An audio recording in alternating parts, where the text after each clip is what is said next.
first cargo ship leaves Ukraine's Mariupol since Russian takeover.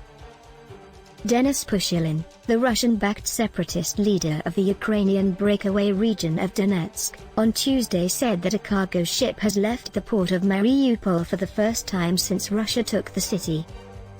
The ship is carrying 2,500 tons of metal to Russia, he added.